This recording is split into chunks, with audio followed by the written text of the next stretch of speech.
The mist clings to us, a silent, gray shroud that swallows sound and steals the warmth from our bones. Out here, the world shrinks to just a few feet in every direction. Every twisted branch looks like a grasping hand, every shadow a waiting predator. We move with a practiced quiet, each footstep a deliberate, calculated placement on the damp earth. The air is thick, heavy with the scent of pine and decay, so dense you can almost taste it. This is the hunter's world, a place of patience, instinct, and unwavering focus. Our breaths cloud in front of us, merging with the fog. Communication is reduced to hand signals, a silent language we've perfected over years of tracking together. A raised fist means stop, a flat palm, hold position, a pointed finger, a sign. There's a fresh track here, barely visible in the mulchy leaf litter. It's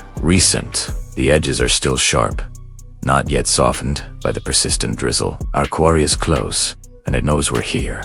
The forest itself seems to hold its breath, a tense stillness that heightens every snap of a twig, every rustle of a leaf. We press on, deeper into the labyrinth of ancient trees. Their massive trunks rise like pillars of a forgotten cathedral, disappearing into the milky white ceiling above. The ground becomes treacherous, a tangled mess of exposed roots that snake across the path like tripwires. One wrong step could mean a twisted ankle, a loud fall, a premature end to the hunt. We navigate it like a minefield, our eyes scanning not just ahead, but down, up, and all around. Survival out here is about total awareness. A massive fallen giant blocks our path, its musk-overed trunk as wide as a car. Going around it would take too long, creating too much noise and taking us off the trail.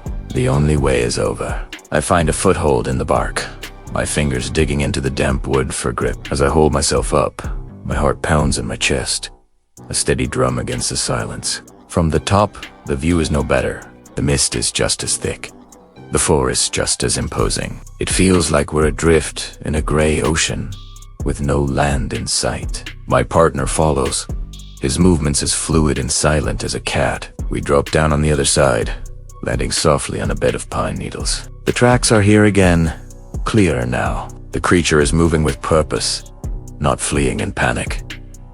It's leading us. The thought sends a shiver down my spine that has nothing to do with the cold. This isn't just a simple track and follow. This is a chess match, and the board is this entire, unforgiving wilderness. Every shadow hides a potential threat. A flicker of movement in the periphery makes me freeze, my hand instinctively going to the rifle slung over my shoulder. It's just a bird, startled from its perch.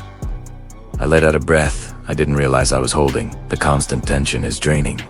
A mental marathon that tests your will as much as your physical endurance. Your mind starts playing tricks on you. You see shapes that aren't there, hear sounds that don't exist. You have to learn to filter the real from the imagined, to trust your gut when it screams danger.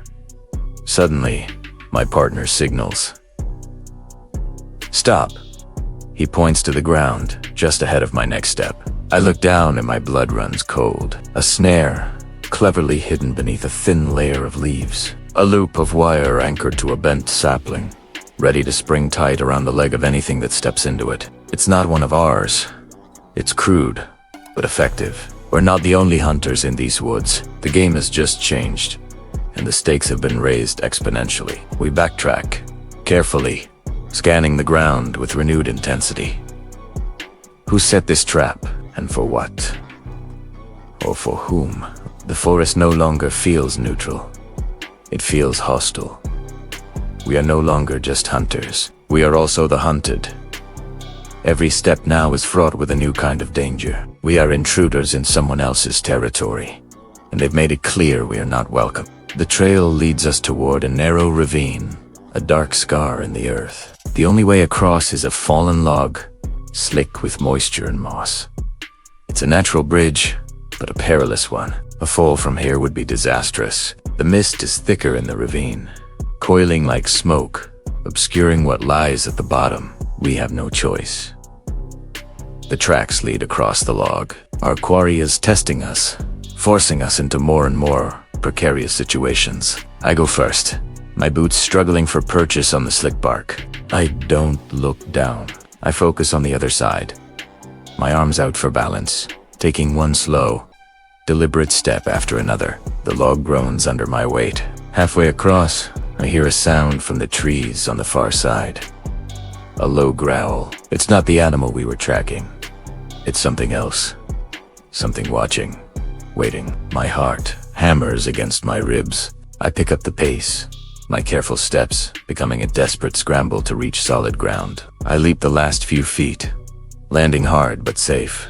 I turn, rifle ready, and motion for my partner to follow, scanning the dense woods for the source of the growl. The forest is silent again, but it's a predatory silence now, filled with unseen eyes and unknown intentions. This hunt has become a fight for survival.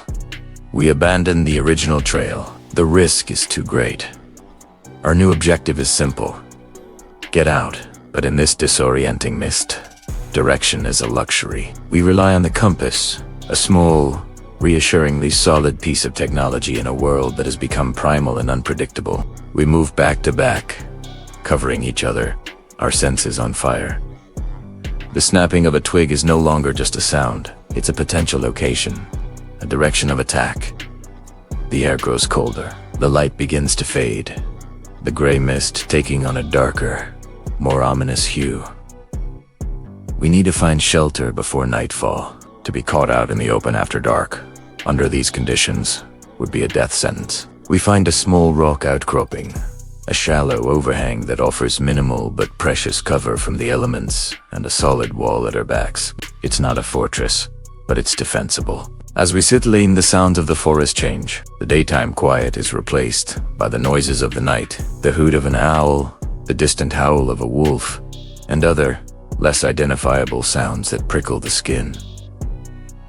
We don't light a fire. The light would be a beacon, advertising our position to whatever is out there in the dark. We eat our rations cold, the silence between us heavy with unspoken fears. Sleep comes in short, fitful bursts. One of us, always on watch, peering into the inky blackness, straining to see past the reach of our own vision. Every rustle, every whisper of the wind through the trees is a potential threat. The night feels endless, a long, dark tunnel with no promise of dawn. This is the true test of a hunter. Not just the chase, but the endurance. The ability to withstand the fear, the cold, the exhaustion, and to still be ready when the moment of truth arrives. When the first hints of gray finally seep back into the sky, it's like a resurrection. We survived the night. The mist is still there, a constant companion, but the return of light brings a sliver of hope. We packed our gear, our movements stiff from the cold and the cramped space. The mission is unchanged. Get out. We set off, not with the quiet confidence of a hunter, but with the grim determination of a survivor. The forest seems different in the morning light. The shadows are less menacing, the trees less like monsters, but we know the danger is still here, hidden, waiting. We move faster now, pushing our weary bodies, driven by the primal need to escape. We are no longer playing a game. We are running for our lives. This wilderness has tested us, broken Usadon, and forced us to confront our own limits. And we know, even if we make it out, a part of us will be left behind in this misty, haunted forest forever. This is the story of the hunt, but it's also the story of being hunted. Thank you for joining us on this intense journey. If you appreciate this kind of immersive storytelling, please consider liking this video and subscribing to our channel for more adventures from the wild. Stay safe out there.